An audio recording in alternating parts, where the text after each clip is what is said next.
E aí, pessoal, bora caquear.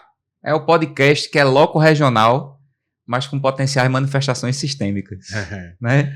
Eu sou Márcio Sanctus, sou clínico, né? Das outras vezes eu esqueci de me apresentar, mas me apresentando, sou Márcio Sanctus, sou clínico.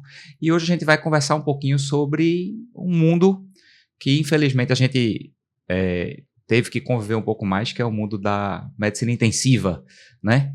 Infelizmente... Não, né, Eric? Porque eu sou intensivista, né? Mas se tornou mais público, né? As pessoas frequentaram mais as UTIs, infelizmente. Mas quem são os intensivistas? De que se alimentam? Onde eles vivem? E para isso trouxemos dois convidados mais do que especiais. Dois amigos, Carlão e Manuel, fundadores do UTI Wars, grandes intensivistas de mão cheia, né? E vou deixar o restante para eles apresentarem um pouco da história deles. Vai, Manuel, pode começar. Bem, meu nome é Manuel, sou médico intensivista, fiz residência clínica médica no Otávio de Freitas e terapia intensiva no Esperança. Tive o privilégio de ter como meu preceptor, o Carlão, né? E estamos nessa parceria já há um tempo no UTI Wars, né? Objetivando disseminar o conhecimento da terapia intensiva, né? Que ainda é uma especialidade nova e que, apesar de ter tido alguma projeção na pandemia, muita gente não entende o que é o intensivista, o que o intensivista faz, né? Então, deixa eu ver se eu entendi. Carlão é seu Obi-Wan Kenobi e você é o Anakin, ou ele é o nosso Mestre Yoda? Mestre Yoda, né? Enfim, quem é Carlão? Na verdade, o Manuel gosta de dizer, eu sou Carlão, o pessoal me chama de Carlão, então assim, sempre foi Carlão, sempre será Carlão. Sou intensivista adulto. Manuel gosta de dizer que eu fui preceptor dele, embora que oficialmente eu fui preceptor dele, mas a gente estudava junto, na verdade. A gente construiu o conhecimento junto em muitas das áreas da ventilação, da terapia intensiva, especialmente hemodinâmica e ventilação mecânica. A gente sempre teve uma parceria muito grande nesse ponto. Então, a gente carinhosamente chamava o Dr. Manuel de jovem idoso na UTI pela grande história de vida que ele tem, inclusive antes da própria medicina. E não tinha como a gente ser preceptor de um cara que já era bem formado, né? Então já veio de uma boa residência. Vou pegar um gancho do que tu tá falando, Carlão. Que assim, você disse aí, não fui preceptor no que a gente estudava junto, né? Tal, não sei o quê. E essa é uma das coisas que, para quem não sabe, para quem não tá habituado, é uma das coisas que é comum, fundamental e desejável para a medicina intensiva, para a terapia intensiva, né? As coisas são feitas junto. Isso. É o lugar onde eu vejo aquelas definições, né? Você tem uma equipe multidisciplinar, significa que você tem as disciplinas na sua equipe, né? Você tem um time, você tem um atacante, você tem um goleiro, você tem um lateral, ou no caso da UTI, você tem o médico, você tem o fisioterapeuta, você tem o nutricionista, você tem o enfermeiro, você tem o técnico de enfermagem, você tem o psicólogo, você tem o terapeuta ocupacional, o farmacêutico, todo mundo tá na equipe. Mas na UTI, a gente dá o próximo passo da multidisciplinaridade para interdisciplinaridade. Se não funcionar um ouvindo o outro, né? Marisa, que é guru, né, da gente, a doutora Marisa da Fonte, ela sempre traz essa imagem da corrente, né? Isso. O quão a equipe é tão boa quanto o seu elo mais fraco, né? Todo mundo tem que puxar o peso. Essa coisa da medicina intensiva, fazer junto, que você já traz na primeira fala, é super importante. Às vezes quem está de fora não percebe. Não percebe. E assim, como ainda podemos dizer que somos uma especialidade nova, né? Assim, talvez 30 anos aí, 40 anos de especialidade, uma especialidade nova, se a gente for comparar com a medicina interna, com a cirurgia, muito dos conhecimentos da terapia intensiva foram construídos em conjunto. Não só pela parte médica, mas como você disse, assim, pela enfermagem, pela fono, pela terapia ocupacional. Eu não falei fono, foi mal o pessoal da fono. Mas a equipe multidisciplinar. Então, assim, não tem como um ser humano ser detentor de todo o conhecimento, principalmente numa especialidade que talvez tenha maior inter-relação com as demais especialidades. A gente costumava dizer que a terapia intensiva ela era filha da anestesia, da cirurgia e da clínica médica. Mas esse conceito hoje é muito mais amplo. Então, a terapia intensiva, ela vem da infectologia, da neurologia, da clínica médica, da clínica cirúrgica. Talvez a grande mãe da terapia intensiva seja a anestesia, né? Mas somos uma especialidade formada por várias outras especialidades. Historicamente foi, né? Isso. Um anestesiologista, né? Isso, exatamente. Então, assim, Você lembra como foi isso? Foi um anestésico que criou, inclusive, a forma como a gente faz a avaliação do doente grave, né? Ele entendeu que, principalmente depois da experiência da Guerra da Crimeia, que você juntar vários pacientes mais graves ou ter um espaço para cuidar melhor do paciente que mais precisava fazia diferença. E aí surgiram as primeiras salas de recuperação que depois se tornaram a terapia intensiva que a gente viu até ali a pandemia de pólio, né, Manuel? A pandemia de pólio foi um dos grandes chamamentos, né? Até assim, falando da questão do trabalho multidisciplinar, acho que quem, de certa forma, pensou em UTI inicialmente foi a pouco fora, assim, né? Isso, na Guerra da Crimeia. Que segregou os pacientes graves dos pacientes de menor gravidade. E, desde aquela época, o princípio básico da terapia intensiva é a avaliação. Você está colado no paciente. Você pode ter a melhor tecnologia do mundo. Muita coisa mudou de lá para cá, mas algo não muda, que é você estar colado no paciente e partilhar. Né? Essa coisa da visão multidisciplinar, transdisciplinar, ela é importante, porque ninguém é detentor só do conhecimento. Né? E, assim, o que é legal da terapia intensiva é que se você tiver crise de identidade, você se identifica na terapia intensiva, porque em algum momento você vai se sentir psicólogo, em algum momento você vai se sentir infectologista, você está dentro de um quadro sério complicado, o paciente pós-AVC vai se sentir neuro, você vai fazer procedimento de algum cirurgião, uma traqueostomia, uma drenagem do tórax, né? Então, você tem essa miríade de atividades que faz com que a especialidade não seja enfadonha, e seja tão desafiadora. Inclusive, vou emendar já puxando. Vocês seguiram esse caminho da terapia intensiva, da medicina intensiva, porque vocês têm crise de identidade?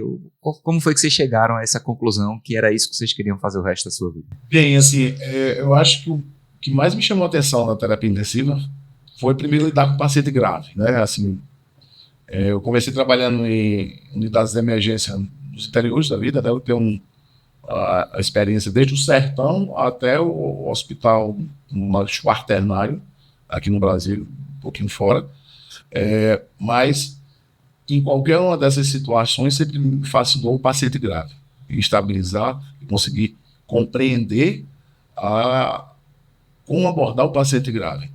Então, ao entender o paciente grave, ele tem que entender a fisiologia. Então, entender a fisiologia aplicada à beira-lei muito na terapia intensiva. Isso que é apaixonante. Você aplicar aquilo que estuda na fisiologia, que muitas vezes na medicina, você estuda o básico, você desconecta o básico do profissional. Né? E na terapia intensiva, você vê bem isso aplicado. Compreender a fisiologia, você compreende melhor o paciente crítico. E você vê esta aplicação. E isto é encantador, isto é apaixonante. E ver que aquela intervenção que você fez, baseado naquele princípio fisiológico, no manejo do choque, no manejo da insuficiência respiratória, faz diferença no paciente. Isso é apaixonante. Isso é uma coisa, eu vou já perguntar para Carlão o caminho dele, né, e o porquê ele foi, mas essa é uma coisa interessante, né? É mais rápido. Você consegue ver a sua intervenção, ela aparece rápido, dada a gravidade da situação, dada a velocidade com que as coisas acontecem no paciente mais grave, a intervenção, ela aparece para você rápido, naquela hora. Essa é uma coisa que eu já ouvi de muita gente, né? Por que você gosta do paciente grave? Não, porque tem uma coisa que eu faço agora, eu já tenho a resposta agora também. E muita gente se apaixona por isso. Conta a tua história, Carlão. Quando eu era menino lá em Barbacena, como o pessoal da nossa época falava, né? Eu vivi muito em UTI na minha infância, na minha adolescência, porque eu tive um pai que passou por várias cirurgias cardíacas, então minha vida em UTI começou desde os 5, 6 anos de idade. E deixavam tu entrar? A gente entrava na época, apesar de ser a época que não existia visita, Mas como meu pai tinha sido estudante de medicina, tinha-se todo um carinho ali, a gente tinha essas exceções, a gente conseguia entrar. Me lembre de falar sobre o acesso das pessoas ao UTI. Com certeza, é um assunto bem importante e mudou, graças a Deus vem mudando, né? Isso vem melhorando. E aí... Não só de pessoas, né? Isso, exatamente. Então, quando eu fiz a minha faculdade, minha formação na Federal de Alagoas, então a gente não tinha tanta opção de local onde estagiar, onde aprender além extracurricularmente, então a gente, obrigatoriamente, na época, era um local que tinha muitos concursos, e os concursos eram para UTI. Então eu comecei a minha vida da UTI desde o segundo ano da faculdade, estagiando na UTI.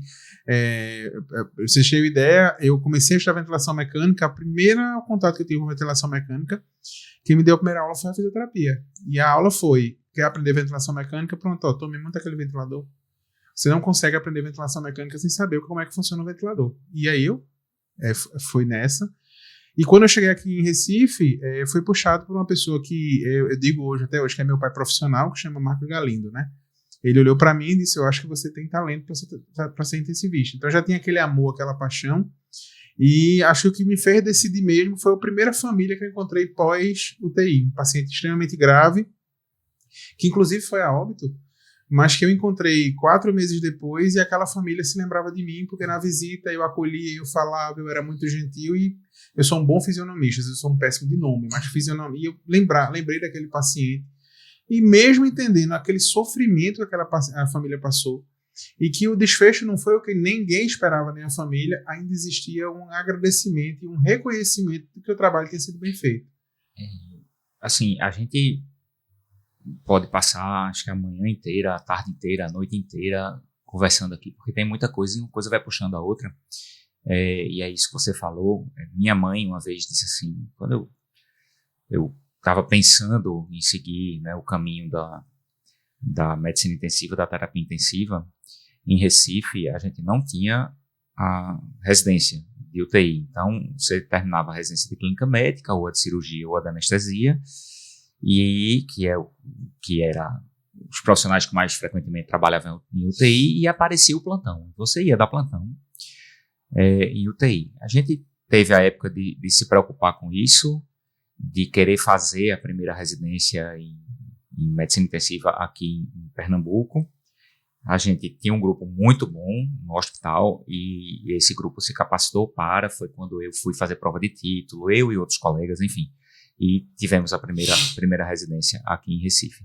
Mas quando eu estava nessa fase, nessa pegada, aí com 30 anos mais ou menos, minha mãe disse, meu filho, você, uma pessoa tão boa, vai trabalhar logo no UTI, minha mãe, né?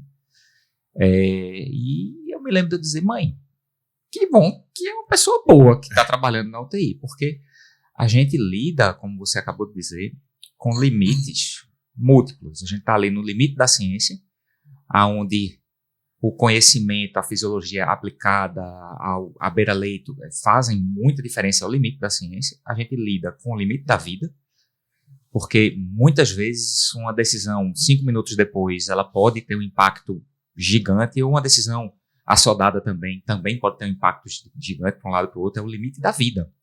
E a gente lida, que eu acho que talvez seja o maior limite, no limite da emoção.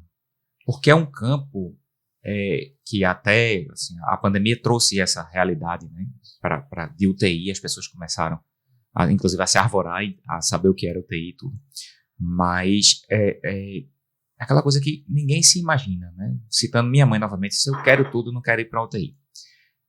Mãe, sinto muito, viu? Porque se tiver alguma situação que a gente possa conseguir lhe ajudar, é para lá que você vai. Se a gente conseguir lhe ajudar, daqui a pouco a gente fala sobre isso também. Então, são os 3 limites. E sobre as escolhas, eu gosto de citar Harry Potter, né? A varinha escolhe o bruxo, Sr. Potter. Já que tem UTI Wars, né? Star Wars e tudo, eu gosto de citar a varinha escolhe o bruxo. Então, não sei se a gente escolheu a intensiva ou se a gente sempre gostou do paciente grave e foi, a gente, quando viu, já estava se graduando, se capacitando para exercer da melhor forma possível. Então, se me permitem, eu também vou fazer uma intervenção, né? Se você citou Harry Potter e eles estão trazendo Star Wars, eu vou trazer também mais uma referência, né? Homem-Aranha, né? Grandes poderes trazem grandes responsabilidades. Certamente. Bem, tio. Bem tio, uncle. bem, né? Bem, tio lá. Uncle bem. Bem tiozão essa frase, mas que isso se aplica muito, né? Uma profissão muito completa e uma especialidade muito completa, como o Manuel falou. E por conta disso, a gente se preocupa muito com a preparação, a formação. Antes, a gente tinha um sentimento de que o médico que estava sendo lançado para o mercado, mesmo generalista, tem uma formação mais robusta, consolidada, e hoje a gente se preocupa com relação a esse número de faculdades que são abertos, muitas vezes o critério de qualidade que está sendo esse profissional liberado no mercado, a gente não tem essa certeza de que vai ser uma boa garantia, e continua, né, o recém-formado buscando os plantões de terapia intensiva. Então eu queria que vocês comentassem um pouco 2 pontos, né, sobre com relação à formação, além da residência médica, que é e sempre será o padrão ouro da formação, e se ainda há espaço para esse recém-formado dar plantão de UTI, que por vezes foi necessário, né, como na própria pandemia, que se abriam números de leitos de UTIs numa progressão geométrica, ao ponto de que a formação de intensivistas, né, numa progressão aritmética, né? Falem um pouquinho sobre isso, por favor. Vai falar? A gente precisa ver isso de duas óticas, né? Como você já bem falou. Pré-pandemia, a gente não tinha tantos leitos de UTI, regionalmente, inclusive falando, e a gente normalmente convivia com as pessoas da terapia intensiva, era o residente do 2º ano da clínica médica, o residente do 2º ano de cirurgia, ou quem já estava na subespecialidade. Então havia essa rotina, né? A gente por vezes dizia, não, esse colega aqui está passando uma chuva na terapia intensiva, assim que a especialidade dele decolar, ele vai para a especialidade dele. E tá tudo bem, mas era uma pessoa que a gente entendia que era bem formada, né? Não é que não tinha, não tem um recém-formado na UTI, a gente se deparava vez ou outra, mas era aquela pessoa fora da curva. E por que eu digo fora da curva? Porque é a pessoa que com 2, 3 meses ali naquela situação, ele tinha 2 caminhos a tomar, ou ele estudava e entendia que dar plantão em UTI não é só dar plantão em UTI, eu tenho que entender o que acontece ali, então eu tenho que me preparar para estar ali, ou ele simplesmente entendia que não, eu preciso ter uma melhor formação, não quero isso aqui, e eu partia para a minha formação natural. Pós-pandemia, pela necessidade grande de leitos, de abertura de leitos e falta de profissionais médicos, a gente teve os 2 movimentos, o recém-formado, que foi para terapia intensiva, e aí eu digo... A gente teve, desculpa interromper, a gente teve antecipação de colação de grau, isso, que viabilizou que a pessoa começasse a trabalhar, porque havia uma demanda tão grande que não havia formados suficientes para ocupar os espaços. Isso.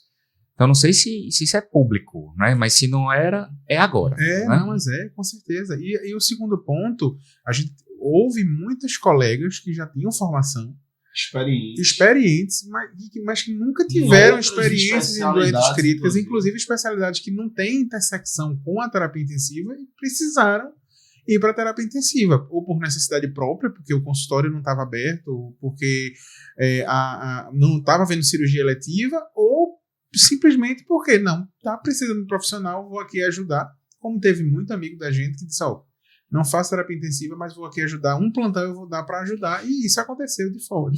E aí, vou interromper de novo, uma coisa é o cenário de guerra, que foi o que a gente viveu na pandemia, aonde no cenário de guerra, assim, a gente precisava estar ali. Então, você ter cumprido 90% da carga horária do seu curso médico e você antecipar numa necessidade, pode ser considerado um ato humanístico. Mas precisa de alguém que tenha um mínimo de noção de fisiologia para estar ali ajudando num cenário de guerra.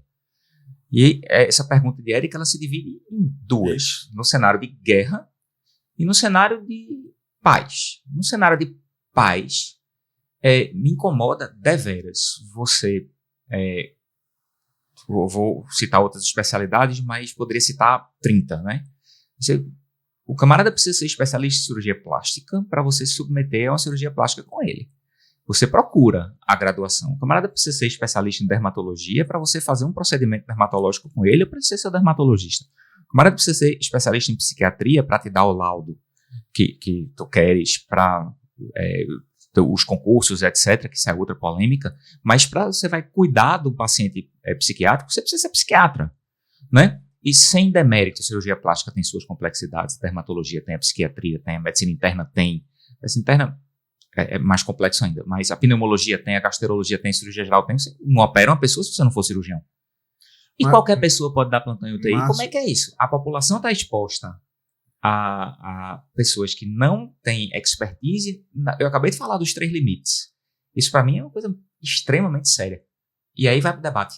A formação não consegue acompanhar. É crítico isso, né? Porque a demanda, o aumento de vagas foi em progressão geométrica e a formação em progressão aritmética. Mas isso é uma coisa que deveria incomodar mais. Tu me entende, Carlão? Entendo, claro. Devia incomodar. Veja, o camarada não é especialista, não. Mas é o limite da vida, é o limite da emoção, é o limite da ciência. E aquilo, né? Primeiro nós devemos não fazer o mal, né? O primo non nocere, né? Hipocrático, né? E será que a gente teve essa preocupação? Será que alguns colegas, por mais que a necessidade se fez presente naquela situação, não ocasionaram um maior mal do que de fato é um cenário de guerra? Uma situação foi essa opção. E é guerra, né? O TI Wars veio para ensinar muitas dessas pessoas. Isso foi uma opção do Brasil de ter essa abertura de UTI com pessoas não qualificadas. Alguns países optaram em só abrir no limite do seu RH. Mas acho que cabe até uma outra discussão qual seria o caminho ideal. Porque se eu exponho um paciente a uma UTI em que as pessoas não são capacitadas, eu falo não só do médico, mas da própria equipe do médico mesmo, quanto de vida realmente está sendo salva aí? Então é uma polêmica. Mas a gente entende que é uma situação de guerra e que essa foi a solução adotada. Mas com relação à terapia intensiva, como no início nós falamos, por ser uma especialidade nova, obviamente tem escassez de profissionais. E há uma demanda de abertura de leitos de UTI que cada vez é mais crescente. Só para eu dar um dado do grupo do ANZICS, da Nova Zelândia e Austrália, eles estimam que nos próximos 30 anos, em menos de 50% da população da Austrália passa por uma terapia intensiva. Então... Tá vendo, mãe?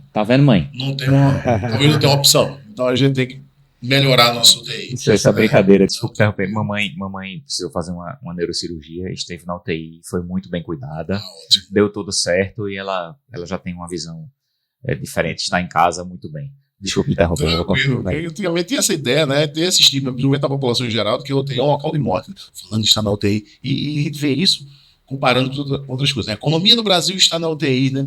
Com a UTI sendo um local estigmatizado. Isso. UTI é um fim.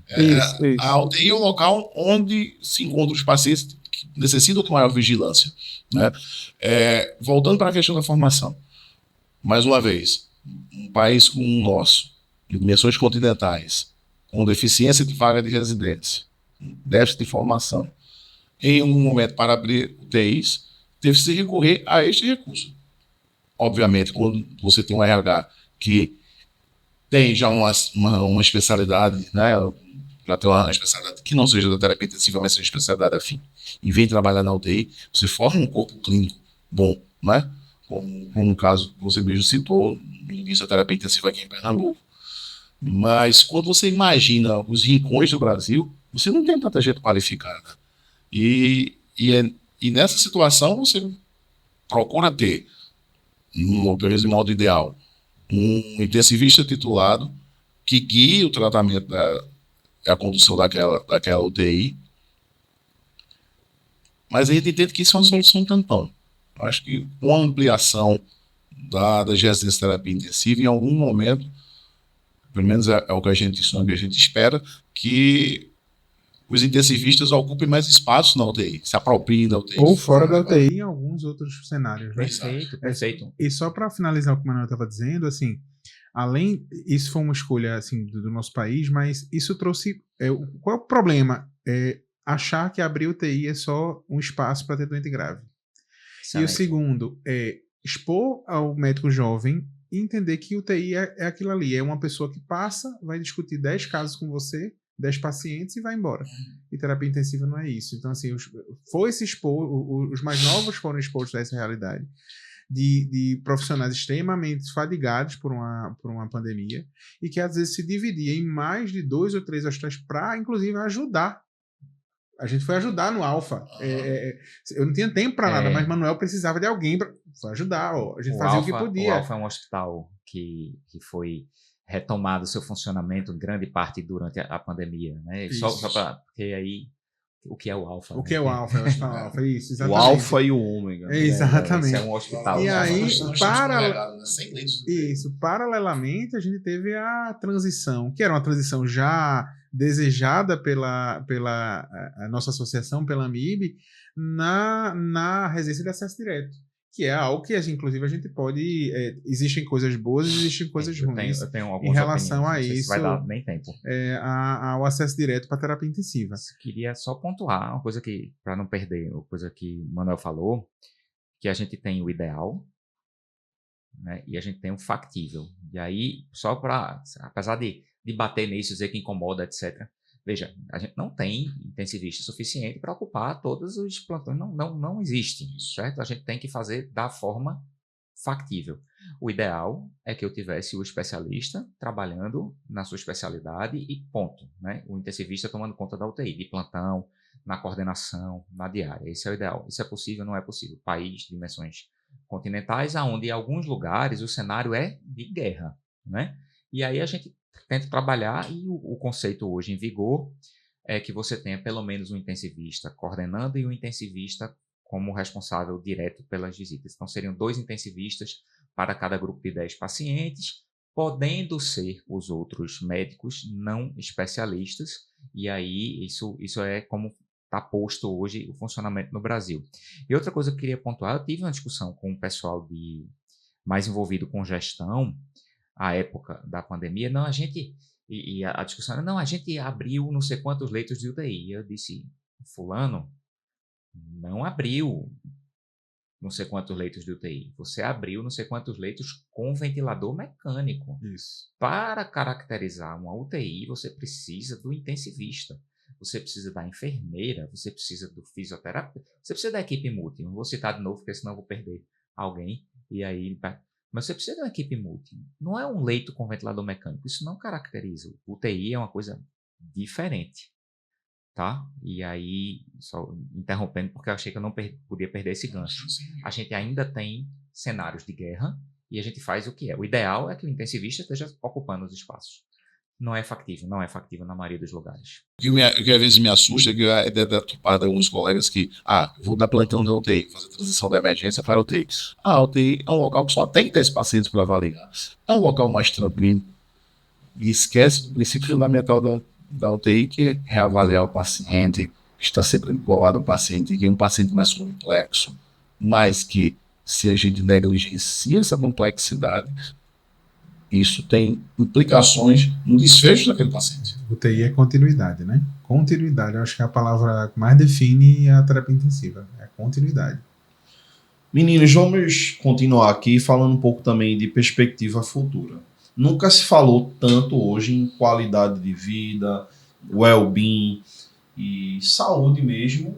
E acho que vocês têm um pouco para também falar desses aspectos mais adiante, mas eu queria saber assim, qual é a perspectiva futura para a pessoa que, seja por residência médica em terapia intensiva, seja por tempo de experiência, submeteu uma prova de título e conseguiu realmente seguir como intensivista, qual a perspectiva além do plantão da UTI? O que é que vocês poderiam compartilhar para as pessoas que têm interesse, flertam com a terapia intensiva? Eu acho que não só a terapia intensiva, mas o médico, hoje em dia, aqui, nessa revolução 4.0 que nós estamos passando, ele tem que se reinventar. Né? E nesse se reinventar, no que tange a UTI cada vez mais está extramuros. Cada vez mais, muito do approach nós temos a UTI, dessa monitorização point of care do nosso paciente crítico, ela está saindo da UTI. Está indo para o ambiente de cuidados pós-intensivos, está pensando cada vez mais no desfecho do longo prazo, a maioria vocês olharem as publicações mais recentes, não se fala mais de mortalidade em 28 dias, se avalia desfecho por 180 dias, até com tempo maior. A famosa pergunta, como eu estou entregando meu paciente à família? Isso, Não é mas só E o objetivo é reabilitar depois. Funcionalidade, atividade. Os cuidados pós-intensivos é uma tendência. A medicina perioperatória é uma tendência. Então, assim, esse paciente, a jornada do paciente que vem para a UTI, ela começa antes da UTI e se estende após a UTI. O intensivista pode contribuir tanto no antes como no após, né? Na monitorização de pacientes que têm um potencial de agravar, né? Como a gente tinha citado antes, não existe, até do ponto de vista econômico e de RH, espaço para ter tantas várias UTI. Às vezes, quem trabalha no hospital convênio vê isso. Às vezes a UTI está batendo lá, tá? Porque não se paga economicamente, porque sobram vagas, né, no hospital convênio, diferente da realidade do SUS. Mas você tem pacientes que têm o potencial de agravar, que podem ser monitorizados no ambiente de apartamento, de enfermaria, que podem ser monitorizados no ambiente de home care, e que o intensivista pode contribuir nessa monitorização. Como também o paciente que foi egresso da UTI, essa transição de cuidado para a equipe assistente dele, que tomava conta dele antes que ele veio para a UTI, essa transição de cuidado, com esse plano de cuidados em reabilitação, o intensivista pode contribuir também. Então, assim, dentro dessa jornada do paciente, pré e pós-UTI, tem várias atividades, né? Cuidados paliativos, tem o pessoal da equipe da MTN, tem a aplicação de ferramentas de inteligência artificial, de machine learning, na gestão desses leitos, na gestão desse paciente, na gestão de agravos, né, desse paciente. Você tem hoje em dia ferramentas, desenvolvimento de ferramentas de predição de deterioração clínica, predição de sepsis, para tentar, né, chegar, se antecipar ao agravo. Porque quando a gente pega o paciente com disfunção orgânica de múltiplos órgãos sistêmicos, dificilmente a gente consegue resgatar aquele paciente. Mas aquele paciente que consegue se antecipar a essa situação, a gente pode fazer diferença, e a UTI faz diferença nisso.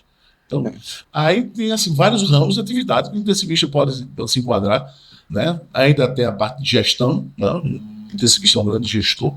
Gestão, consultoria. Por que associam tanto, hein, Carlão? Gestão ao intensivista. Porque eu não vejo essa associação muito com outras especialidades. Eu vejo muito realmente a figura do intensivista. Porque a gente trabalha num ambiente teoricamente controlado, num ambiente que a gente tem interface com vários profissionais de outras disciplinas, em situações diversas, porque são 10, vamos dizer, tem 10 leitos, tem 10 problemas diferentes.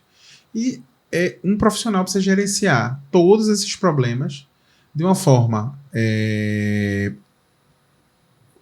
eficaz, acuraz e principalmente economicamente viável. Então, hoje a gente que trabalha em terapia intensiva, se a gente não pensar em o que é sustentável para o sistema, a gente vai ficar para trás. Então, você acaba, de natural, da sua especialidade, você é um grande gestor assistencial. E as tecnologias na área de saúde, elas terminam por, invariavelmente, ir encarecendo o processo cada vez mais. Então, tem que saber usar. Eu fui perguntado, acho que há uns 3 meses atrás, por um familiar, por que é que você não vai para o interior? Para criar seus filhos no interior. Eu tenho muita vontade de poder ir para o interior, cuidar para meus filhos crescerem no interior. Excelente. Porque eu ainda sou uma especialidade que depende de tecnologia. Eu vou fazer um outro... E novamente, conversar sobre isso é muito prazeroso para mim e o assunto pode render muito tempo. Eu vou pegar outro gancho que você traz agora, sobre interiorização. Né? Por que é que a gente não consegue ir para o interior? E a gente pode trazer esse debate em outro podcast também, mas como é que vocês lidam? Porque quando você começou a sua fala, logo no começo, você disse assim, olha, quando eu comecei a trabalhar, eu tive com o Dr. Marcos Galindo, grande, acho uma das poucas unanimidades que a gente tem, Marcos Galindo, né, uma pessoa fantástica, um profissional fantástico, academicamente, como... Galindo, eu não vou imitar ele hoje porque eu pretendo trazê-lo, porque eu imito Marcos Galindo perfeitamente, né?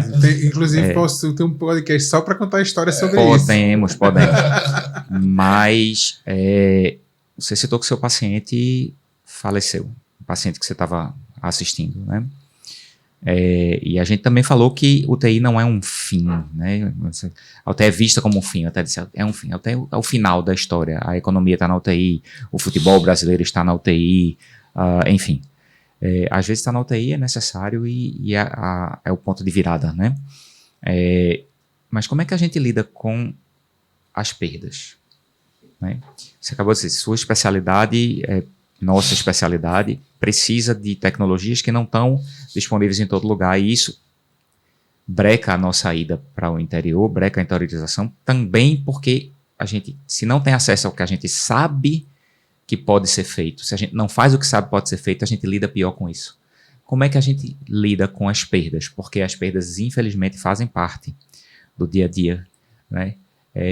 Como é ser mais ou menos anônimo nisso também? Que às vezes você está ali de plantão, ninguém sabe que você está ali a noite toda, sentado numa cadeira, olhando para uma bolsa de sonda vesical de urina, olhando para o coletor de urina, esperando descer 10 ml ali, né? E quando desce 10 ml é uma vibração.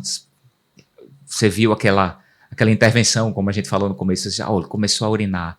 Você conseguiu diminuir a velocidade de infusão de determinada droga que você está lutando a noite inteira. Ninguém vê isso. Como é que a gente lida? Como é que é para vocês isso? E já dando um depoimento, na pandemia, e a gente vai falar nisso por alguns tempos, várias vezes eu cheguei em casa e chorei. Porque o pessoal às vezes chegava de manhã e de noite não resistia. Às vezes chegava de noite e de manhã não resistia. Tive que fazer algumas ligações de vídeo, acredito que vocês também. Disse assim, olha, fulano, a gente vai precisar fazer isso, isso e isso. Disse assim, doutor, posso falar com a minha família primeiro? Claro, aí com o advento da tecnologia, a gente fazia uma chamada de vídeo e a gente assistia aos pacientes se despedindo das famílias, e as famílias ali, e a gente sofreu com isso junto com cada família. Não mais impossível. A gente sofreu. Então, várias vezes eu cheguei em casa, chuveiro quente, sentava no chão, desabava com essa carga, com medo, né, de levar a doença para minha família. Isso foi muito patente, né? Graças a Deus. Só quem adoeceu fui eu. minha família teve a doença muito depois e já tínhamos proteção para isso, de uma forma mais leve. Mas não só na pandemia, a gente lida com perda, né? E como é isso para vocês? Como é que é lidar com isso? Acho assim que a nossa geração médica, ela tem uma falha de formação que é a formação de cuidados paliativos, que vem buscando, vem melhorando muito, né? A gente tem que saber o momento de parar, né? E apesar de a gente ter sempre um olhar esperançoso, né? Mas é uma esperança ativa na UTI. A gente fica feliz quando o paciente melhora de urese, quando de uma droga vasoativa, mas a gente tem que saber o momento de parar, de ter sustentabilidade, né? O ESG, o protocolo ESG, né, de sustentabilidade e governança, né? Se aplica em várias empresas, também se aplica na UTI, se aplica na gestão, também se aplica na gestão do paciente. Sabe, o momento em que a gente tem que se guiar pelo primo não sério, como você mesmo citou, né? E em que já começando a fazer distância, o paciente não está mais respondendo o que a gente está querendo, o que a gente espera. E é o momento de acolher, certo? E às vezes o que o paciente está precisando ali é acolhimento. A família está precisando de acolhimento, que a família sofre. E mesmo naquela situação de sofrimento, a família fica grata, né? Com o Carlão que citou. As famílias que mais ficaram gratas comigo. Muitas das vezes eu não consegui devolver o familiar dele de volta. E a gente tem que procurar essa formação do cuidado paliativo e aplicar isso para a gente também, até prevenir o burnout, né? Na pandemia, todo mundo colecionou alguma história difícil, né? No meu caso mesmo, eu fui um dos responsáveis na abertura dos leitos de terapia intensiva lá do Hospital Alfa, né? 100 leitos, né? Então, de uma hora para outra, tem que montar uma equipe e abrir leitos e treinar aquele jovem médico que teve sua graduação antecipada, aquele colega que não trabalhava em UTI, trabalhou há muitos anos, e isso me causou muita angústia. Eu não conseguia dormir à noite. E eu procurava compensações. Toda noite eu chegava, comia muito. E eu perdi muito de peso durante esse período da pandemia. Medo de morrer, medo de contaminar a família, medo do que vinha depois, né? Parecia um filme de terror, né? Mas conseguimos superar, né? Essa questão, e eu acho que o que ajudou muito a superar foi a comunicação. Comunicar, externar essas situações de sofrimento uns dos outros. A rede de apoio, né? Os colegas, cada um apoia o outro, né?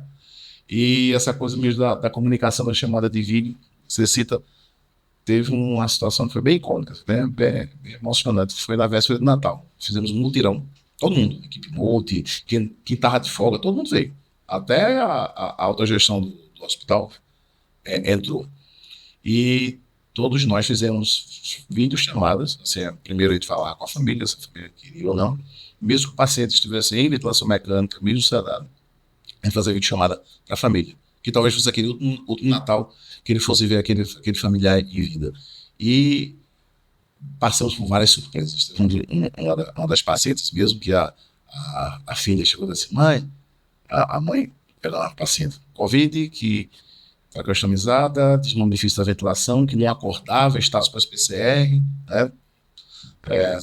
Neurologicamente comprometida, e a filha começou a falar, né, na videochamada, mas tal como a senhora me ajudou e me apoiou quando eu tive câncer de mama, levante, abre os olhos, e a mãe começou a acordar. E assim, e esse momento foi emocionante para todo mundo, né? Que às vezes, né, a gente quer uma tecnologia, o ECMO, ou dispositivo de assistência ventricular melhor possível, e às vezes o que o paciente está precisando ali é uma palavra de carinho, uma palavra de incentivo. E essa paciente conseguiu sair da ventilação mecânica. É um bom dia, é um toque, né? Tocar. É a melhor tecnologia. Então a gente tem uma recompensa nas pequenas coisas, é essa a ideia. A gente convive com isso, com esse ambiente às vezes difícil, por conta dessas pequenas recompensas, são uma provocação. Eu acho que é pensar na jornada. Assim, é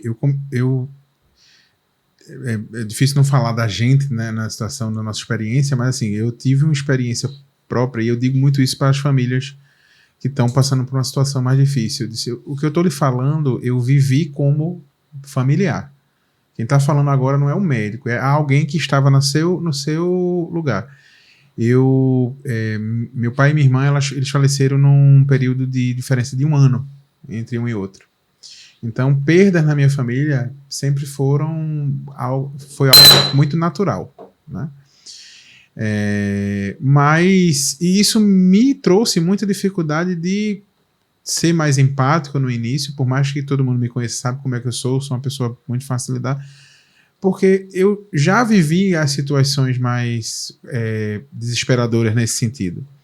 Mas aí eu fiz e faço até hoje um exercício que, quando eu penso num paciente que está ali, numa situação boa ou ruim, eu lembro qual é o impacto da vida dessa pessoa, dela estar nessa situação. Não só para ela. O que é que aconteceria comigo hoje se minha esposa tivesse um leito de UTI na minha vida? O que é que se estaria impactando? Como é que eu estaria lidando com minha esposa doente e com meus filhos? Então, eu sempre tenho feito esse exercício. Tal da empatia? Eu me colocar no outro e entender que cada um tem seu tempo. Cada um vai entrar na aceitação num tempo diferente, vai ter a hora da barganha, vai ter... Mas a gente não... Muita gente faz isso de forma natural ou em reflexo. Mas existe uma necessidade muito grande da gente se capacitar nisso também. Empatia a gente não consegue ensinar. Ser empático a gente não consegue ensinar. Pode se treinar, né? Mas pode se Desde treinar. que a pessoa tenha interesse. Exatamente. Vontade, então eu acho que a melhor forma da gente lidar com essa jornada de perda na terapia intensiva é fazer o exercício diário. O que é que está impactando na vida desse familiar? Porque a gente pensa muito do paciente. Mas eu também digo muito para a família, a gente está aqui para cuidar dele, ou a ideia dela de gestão e de que você. Eric traz. A ideia por que o intensivista ele é gestor? Porque ele se ocupa de várias frentes e várias necessidades a partir de um mesmo fato, né? Isso. Ele tem que gerir a equipe, ou quando ele é o gestor da equipe, ele tem que gerir a parte fisiológica, a parte de intervenção, a família, as relações afetivas, sustentabilidade financeira, sua reação, né? Como é que você vai ser impactado por aquilo. E assim, e aprender isso com as outras especialidades. Eu acho que tem uma especialidade que faz isso muito bem, de entender o ser humano como um indivíduo além da doença, que é a geriatria, por exemplo. Exatamente. Então, quando a gente começa a conviver com os nossos amigos geriatras, e a gente começa a discutir, às vezes vai discutir um paciente a parte clínica, mas às vezes a gente senta e vai discutir, não, porque esse paciente ele tem uma relação dessa forma com tal filho, dessa forma com outro filho, e ele já pensava, porque em 2010 isso aconteceu, e isso mudou muito. A gente entende que é um profissional que entende a jornada daquele ser humano de uma forma diferente. Então, é a nossa vantagem a terapia intensiva. A gente pega muita coisa boa das outras especialidades e aplica no que a gente tem que fazer. Sem ser crise de identidade. Isso. É que, assim, a família adoece. Né? Esse Carlão pontuou. Isso é muito verdadeiro. Mas a gente adoece, Manuel. Se a gente não prestar atenção, vocês dois têm histórias para contar em relação à doença. Desculpa me interromper, mas a gente também adoece, né? Com determinadas vivências. Sim, sem dúvida, a família adoece. Por favor. Assim, quando um paciente ele vem para a UTI, cria-se toda uma expectativa, às vezes uma expectativa negativa de receio, por conta de todo o estigma que o fato de vir para a UTI implica. Mas, às vezes, aquela pessoa é o provedor da casa. Então, o impacto financeiro é enorme. Aquela pessoa, quando volta para casa, quem vai tomar conta dela? Algumas pessoas têm que deixar de trabalhar para tomar conta dessa pessoa. Então, assim, toda essa mudança implica numa mudança de rotina que, às vezes, as pessoas não estão preparadas. Às vezes, as pessoas criam expectativas. Minha mãe vai voltar a andar, minha mãe vai voltar ao que era antes. Mas não entendem que às vezes a mãe daquele paciente é uma outra pessoa. E a família disso está preparada. E cabe a gente nessa abordagem empática que Carlão citou aqui, procurar traçar uma rota de acolhimento da família e do paciente. As palavras acolhimento e empatia apareceram e a gente tinha falado que na idade que Carlão começou a conviver com UTI, na época não era tão comum as famílias na UTI, né? E o rumo que a gente tem seguido nos últimos 15, 20 anos, graças a Deus, né? Que bom que a gente tá indo por esse caminho, é o rumo de trazer a família para dentro. Aquela coisa do cuidado centrado no paciente e na sua família, né? As famílias hoje têm acesso livre na imensa maioria das UTIs em Pernambuco, isso está se tornando uma realidade cada vez mais frequente, está se espalhando, e eu acredito que no Brasil inteiro, é a família dentro da UTI, né? Como é que vocês veem isso? Além de todo mundo vai dizer, é um ganho, sem dúvida é um ganho, né? Mas conta aí. Veja uma forma positiva para a família, né? Ela entende melhor o cuidado daquele paciente crítico a partir do momento que ela acompanha o dia a dia. Porque o que acontecia antes? Você deixava o seu paciente lá, você ia para casa. Está comendo, está dormindo, está se tratando bem ele, será que estão maltratando, estão respeitando o sono dele? E a partir do momento que a família se faz presente, ela vê todo o cuidado que é dispensável ao seu familiar e aceita e se adapta melhor aos cuidados pós-UTI, ou até mesmo quando o desfecho não é favorável e o paciente não volta para casa. E isso foi bem representado na publicação do UTI Visitas, né, que foi um trabalho pessoal do Nunes de Vento, que meio que se disseminou no Brasil. Isso, que inclusive o Oxó Agamenon daqui de Pernambuco participou, assim, ativamente. Eu era da UTI na época. O Agamenon Magalhães é um hospital público aqui de Recife, para quem não é de Recife. Por outro lado, isso aumenta o burnout da equipe. Então, você tem que preparar a equipe para esse novo ente, que é a família dentro da UTI. Se você não treinar a equipe, tá ruim. Então, isso é uma discussão interessante, porque do que a gente tem de evidência na literatura é que a família na UTI ela acaba diminuindo o trabalho da equipe, mas a equipe tem a sensação que o familiar na UTI aumenta a carga de trabalho. Vencidas os primeiros meses, as primeiras semanas, tende a acalmar, mas na hora de introduzir o programa sempre existe resistência. Exatamente, porque mas por vezes talvez essa transição ela não é gradual, é uma transição súbita, né? Exato, e talvez isso aconteça porque a gente ainda tem um plano terapêutico e uma mesma terapia intensiva centrada na figura do médico. Então, por que eu estou dizendo isso? Porque quando a gente não tinha acesso à terapia intensiva, a gente ia visitar nosso familiar, e se eu ia tirar uma dúvida com a enfermagem, converse com o médico. Ou a própria familiar, não, eu não vou conversar com a enfermeira. Por que eu vou conversar com a enfermeira e com o fisioterapeuta? Eu quero conversar com o médico. E cansei de dizer, e continuo dizendo, olha, eu não tenho a competência que a enfermeira tem para tratar sobre ferida. Então eu realmente preciso acreditar no que a minha colega diz. Às vezes a enfermeira vai ter uma capacidade de comunicação muito melhor do que a sua. Exatamente. Né, ou qualquer outro profissional que esteja ali. Eu sou da época, sou mais antigo um pouco, eu comecei a trabalhar em UTI em 2001 e tinha horário de visita. Né? Sobre essa coisa da medicocentrismo, se a gente pode falar assim, que é uma coisa que a gente não é tão interessante, não. Então tinha horário de visita, então o pessoal ia visitar a gente.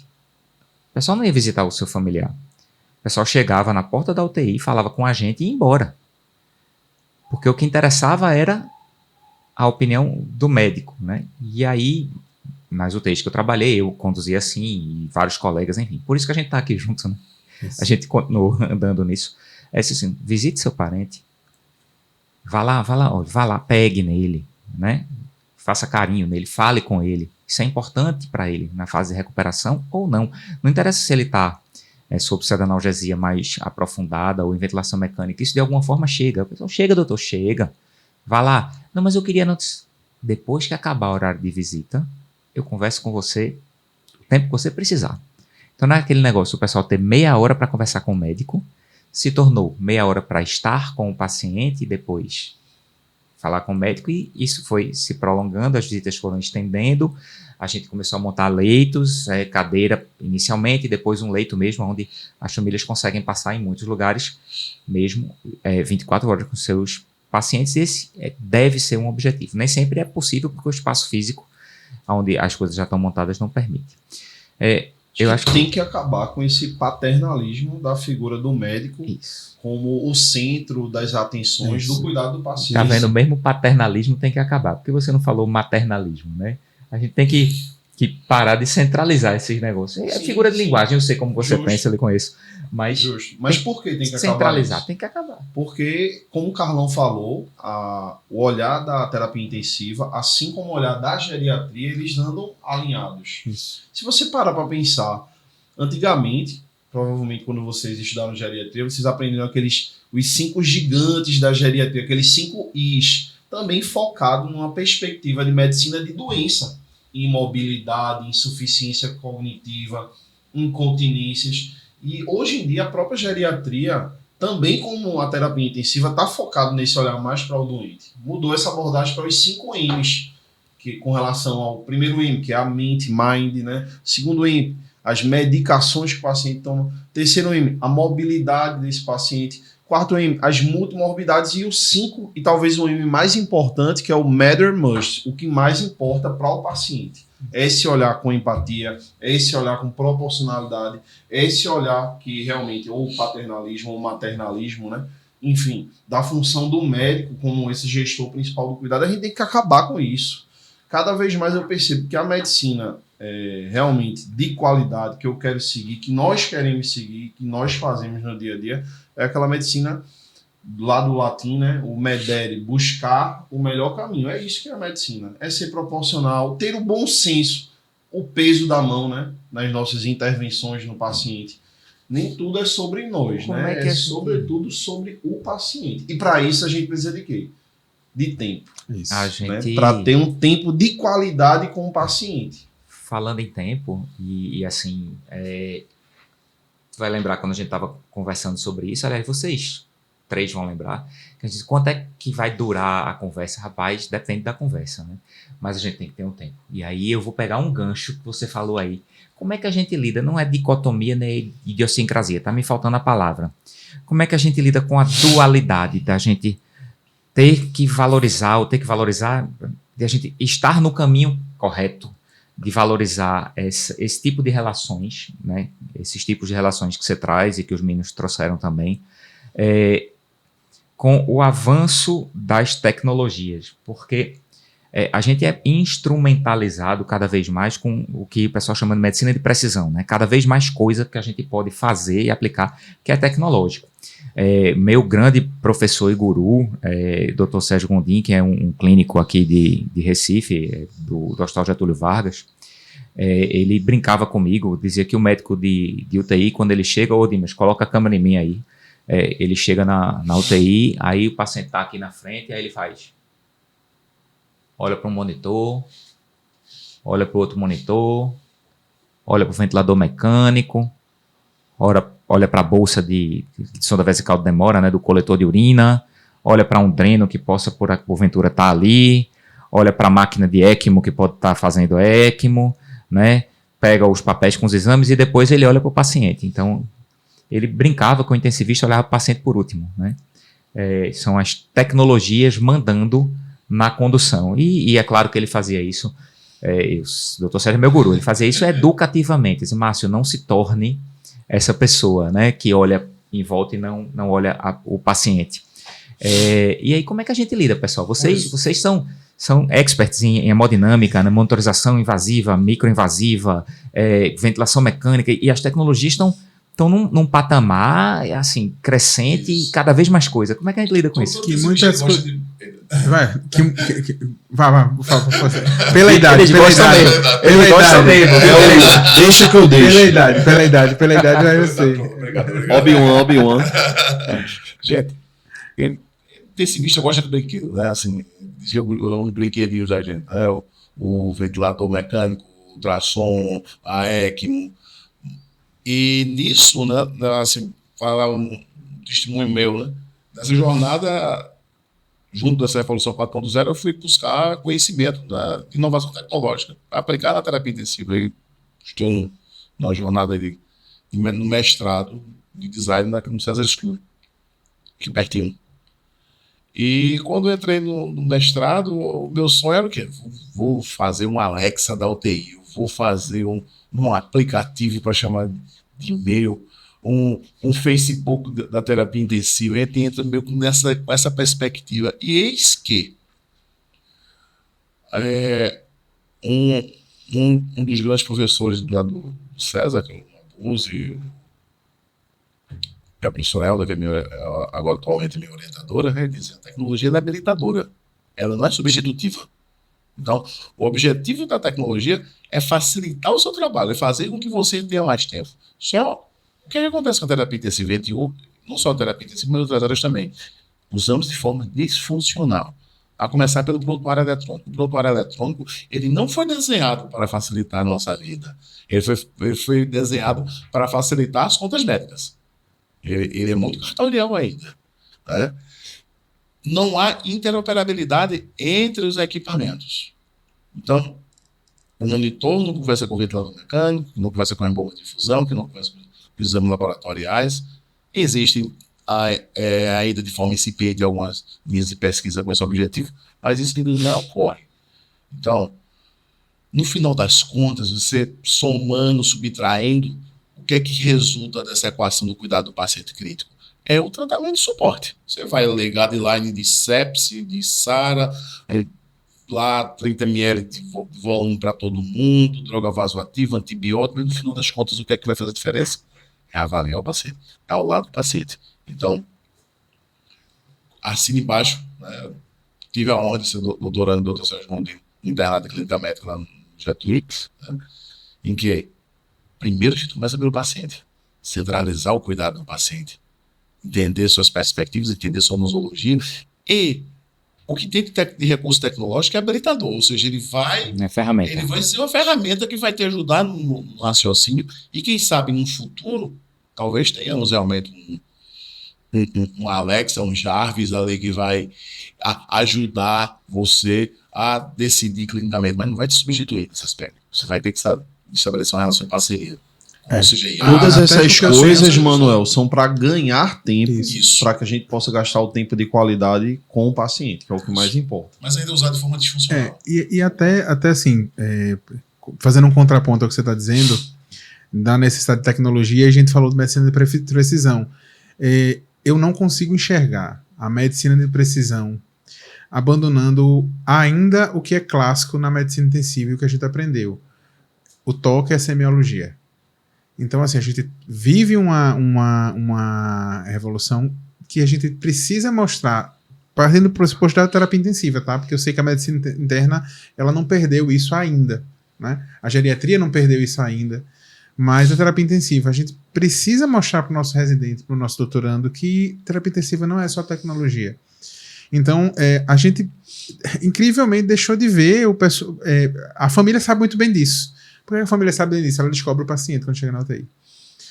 Então, a gente tem que ser mais como uma família. A primeira coisa que a família chega, tá 3 pessoas aqui que não deixam mentir. O que é que a família chega quando chega no leito? Olha o paciente, descobre o paciente, vai olhar a perna do paciente, a mão do paciente, se está demasiada, se não está, se tem alguma lesão nova. Correto. Então, o olhar do paciente e o exame físico do paciente. Então, eu adoro, eu sou um entusiasta há mais de 14 anos de point of care, ultrassonografia point of care, mas eu não deixo de usar meu estetoscópio. Pois é, tem um colega que só entra no quarto do paciente com um carrinho do ultrassom. Bom, eu vou fazer uma pergunta e vou propor um bate-bola, né? É uma pergunta que assim, a gente vê, né? Aquela coisa da tomada de decisão, do médico recém-formado, juntando tudo aqui. Aí o paciente está lá internado, o camarada entra com ultrassonografia e diz, não, doutor Márcio, eu passei uma cava, ele fez um ultrassom, né? E ele está seco, vamos fazer volume. Aí eu digo, meu filho, meu jovem, vem cá. Você compreende a diferença entre fluido responsividade e fluido necessidade? Não é porque ele é fluido responsivo que você precisa fazer volume. Não é porque ele não é fluido responsivo que você precisa fazer diurético. Você consegue. E assim, as tecnologias como barreira, né? Aí o colega deixa de estudar fisiologia, deixa de entender porque ele tem um cara ou coroa que ele joga aí. É fluido responsivo ou não é fluido responsivo? E aí, abrindo a oportunidade para o pequeno bate-bola proposto do Dr. Eric por Deus aqui, que eu acho que vai ser interessante, as coisas não são cara ou coroa, né? Não é uma moeda para cima, né? Assim, pressão venosa central pode até ser, mas não é tão cara ou coroa assim, né? Vocês sentem como isso? Eu acho que é uma das grandes fragilidades da nossa geração, que a gente ainda vê. Faz ali uma cava. Quem me conhece sabe o que é que eu acho da avaliação da veia cava inferior. E nesse ponto, obviamente a frase não é de meu grande professor, Dr. Adin, mas ele sempre diz, um método que tem várias formas de ser alcançado provavelmente não é um bom método. Então é a cava, é o diâmetro da veia jugular, é o diâmetro de extensibilidade da veia femoral como substrato para a fluido-responsividade. E aí, pegando o que você diz, a fluido-responsividade, nós todos aqui provavelmente somos fluido-responsivos, né? Mas se você perguntar a essa mesma pessoa que a cava é fluido-responsivo e pergunta como é que é o tempo de enchimento capilar desse paciente? Como é que foi a diurese desse paciente? Nem viu, às vezes. Não, tinha uma gasometria, não, uma venosa mesmo, eu queria ver quanto está o bicarbonato desse paciente. Não sei. Eu disse, certo, então a gente precisa avaliar isso. Você viu o pulmão do paciente? Não. Viu, já que você fez a cava, viu o abdômen? Tinha ascite, não tinha ascite? Tinha líquido livre? Não é só sobre isso, né, Galão? É você entender a limitação do método. Isso. Cada método tem sua acurácia. Né? Por exemplo, da cava, no final das contas, a cava é uma PVC de luxo. Eu acho que a cava ainda é a cava. Carlão, você faz cava na prática? Faço. Via cava inferior, se estiver abaixo do 1,5, ótimo. Se estiver acima do 2,5, ótimo. Eu tenho para onde pensar. Entre 1,5 e 2,5. Mas eu acho que a cava é uma mentira contada várias vezes que virou verdade absoluta. E as pessoas, muitas vezes, não leram. Eu vou usar uma coisa que você falou, Manoel, no começo, que eu achei brilhante. As pessoas, às vezes, não leram o trabalho, mas ouviram alguém falar. Eu ouvi um blogueiro, foi o que você disse, né? Eu ouvi um blogueiro que é médico, ou seja, o que importa é ele ser blogueiro, não é ser médico, né? Ele ser médico, ó. Mas eu ouvi uma pessoa falar, não, gente, isso está publicado. Vamos atrás das discussões, vamos aprofundar isso, que não é o objetivo da gente aqui, porque senão isso não é uma aula para intensivista, né? Sim. Isso é outro aspecto que ficou muito flagrante na época da pandemia. Assim, as verdades absolutas, né? Alguém ouviu falar e aquilo era reprodutivo, né? Daí seus cloroquinas e companhia limitada. E é importante beber na fonte, né? E quando a gente vai ler os estudos que embasam o uso da cava, o uso do VTI, do ultrassom point of care, do tempo de enchimento capilar, vai lá no estudo e vê como ele foi desenhado, a gente vê que, assim, a acessibilidade desses estudos é baixa. Ela não se aplica a todo mundo. Outro grande desafio da terapia intensiva é que a gente coloca todo mundo num diagnóstico sindrômico e a gente não individualiza. Quer colocar todo mundo naquela mesma caixinha. Eu não vou- é assim. Com a sepse, não na existe. mesma sepse, todo mundo vai estar na mesma saída. Não vou abrir essa discussão, porque senão a gente não termina. Integração e coerência hemodinâmica. É o que a gente discutia. A gente tem um estudante de medicina que está ali nos últimos períodos da faculdade, talvez já sabe ensonar um coração, mas ele não sabe a importância do tempo de enchimento capilar, que é a primeira coisa que você pode fazer na beira-leito. Chegou, já, oi, bom dia, seu fulano, tal, e já vai olhando o tempo de enchimento capilar. E não existe. Não, mas qual é a importância disso que você está vendo? Não, eu não sei, eu só sei que o VTI de 15 é um VTI normal. Sim, mas por quê? O que é que você está A vendo? necessidade de parametrização, mas é em tudo, né? Necessidade de parametrização. Doutor Eric tem umas propostas de um bate-bola rapidinho para a gente ir terminando, e de antemão já vou agradecer, já vou convidar para o próximo, porque, olha, assunto tem essa coisa das caixas sindrômicas que a gente coloca os pacientes de intensiva, independente da origem da doença, elas merecem um debate que só aí vai durar mais 1 hora, mais ou menos. A gente não pode cansar o pessoal que está em casa ou no caminho do trabalho ouvindo isso, mas vamos lá, doutor Eric. Queria a opinião sincera de vocês dois, e aí eu deixo plausibilidade biológica, justificativa, enfim, artigos, para quem tiver interesse. Vocês podem até comentar no UTI Wars, na página de vocês depois, referências, enfim. Mas queria opinião sincera sobre coisas que a gente acaba reproduzindo, fazendo, sem realmente muito sentido, muita lógica, só por reproduzir realmente, né, o que foi dito, né? Então, gostaria de algumas perguntas.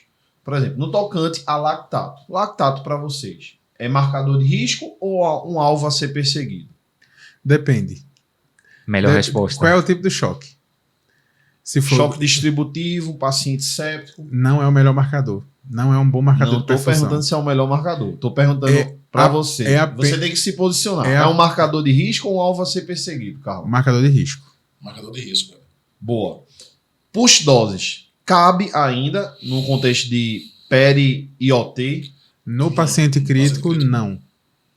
Certo. O que é push dose e o que é IOT? O que é push dose? Push Carlos? dose é uma dose diluída de adrenalina para reverter uma hipotensão numa hora, por exemplo, de uma intubação. Mas o princípio da intubação orotraqueal diz: estabilize o doente antes de intubar.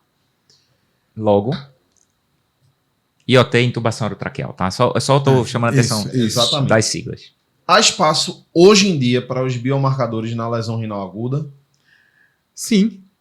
O problema é qual? Perfeito. Isso é o ideal. Não estão se omitindo, viu, pessoal? Nenhuma pergunta. Na assistência ventilatória mecânica, para o desmame desses pacientes do respirador, vocês utilizam na prática de vocês ultrassom de diafragma? Em pacientes específicos. Mas Que não tipo em de todos. paciente, Paciente Carlos? de mal difícil, né? Paciente com desmame difícil e paciente que a gente já sabe que tem Mais lesão tempo muscular. de ventilação. Isso. Como vocês intubam aquele paciente com via aérea difícil? Qual o kit básico para vocês? Na rotina de cada um. Bem, toda via aérea se torna mais difícil, a gente não posiciona bem o Isso, paciente, se estabiliza o paciente primeiro. Se a gente não... Fez deixa aqueles a mão- 7 P's bem direitinho. Preparação, posicionamento, pré-medicação, Isso. mas o kit, o material de ferro, o que é que vocês usam na hora do vamos ver? Laringo normal, ouvido laringo, ainda uso laringo usam normal, McCoy, isso. usam... Como é que é a rotina de vocês? McCoy com buge. Isso. Ok. Se você tiver um vídeo laringo, souber usar o vídeo laringo, tiver treinamento, usa o vídeo laringo. Boa. PCR e procalcitonina no dia a dia. PCR. No dia a dia, PCR. Em pacientes específicos, especialmente pneumonia viral, procalcitonina. PCR não é parada cardiorrespiratória nem Isso. prefeitura da cidade do Recife, certo? É proteína C Essa é reativa. Ultra sensível.